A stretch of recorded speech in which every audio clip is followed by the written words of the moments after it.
আসসালামু আলাইকুম সবাইকে। আশা করি সবাই ভালো আছেন। হাসনাত আব্দুল্লাহ পঙ্গু হাসপাতালে গিয়ে হাতে নাতে কিছু ভুয়া সমন্বয়কদের ধরেছে, যারা নাকি আহতদের নামে টাকা তুলছেন। এরই মধ্যে বিভিন্ন জায়গাতে এই সমন্বয়কদের নাম ভাঙিয়ে বিভিন্ন ভুয়া সমন্বয়ক সেজে অনেকেই বিভিন্ন পাড়া মহল্লায়, বিভিন্ন জায়গায়, বিভিন্ন হসপিটালে আহতদের চিকিৎসার জন্য তারা চাঁদা সংরক্ষণ করছেন, টাকা সংরক্ষণ করছেন। এটা সম্পূর্ণ ভুয়া। তারা কোথাও কারো কাছ থেকে কোনো প্রকার টাকা নিচ্ছেন না।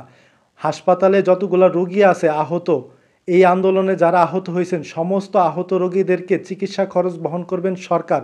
তারা কারো কাছে চাইতে হইলে সরকারের কাছে চাইছে এবং সরকার এই চিকিৎসা খরচ বহন করতেছে। তো যারাই এই কাজটা করতেছে তাদেরকে আইনের আওতায় দেওয়ার জন্য বলছেন। যে কারো যদি টাকা দেওয়ার ইচ্ছা থাকে, কোনো আত্মীয় স্বজন বা কেউ রোগী, দেখা গেছে একজন রোগীর আত্মীয় স্বজন আছে, অবশ্যই তারা যেন কারো হাতে টাকা না দেয়, সরাসরি রোগীর হাতে টাকা দেওয়ার জন্য অনুরোধ করছেন। আর যারাই চাঁদা তুলছেন তাদের বিরুদ্ধে আইনানুগ ব্যবস্থা গ্রহণ করার জন্য।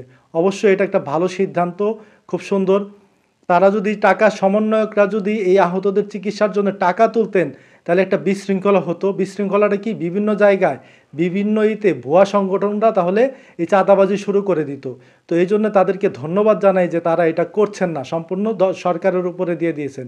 আর এও বলেছেন যদি কেউ চাঁদা দিতে চায়, যদি কেউ ডোনেশন দিতে চায়, অবশ্যই স্বাস্থ্য মন্ত্রণালয়ে গিয়ে স্বাস্থ্য মন্ত্রণালয়ে জানিয়ে দেয়, কারো হাতে না, কোনো ব্যক্তিগত কারো হাতে যেন টাকা না দেয়।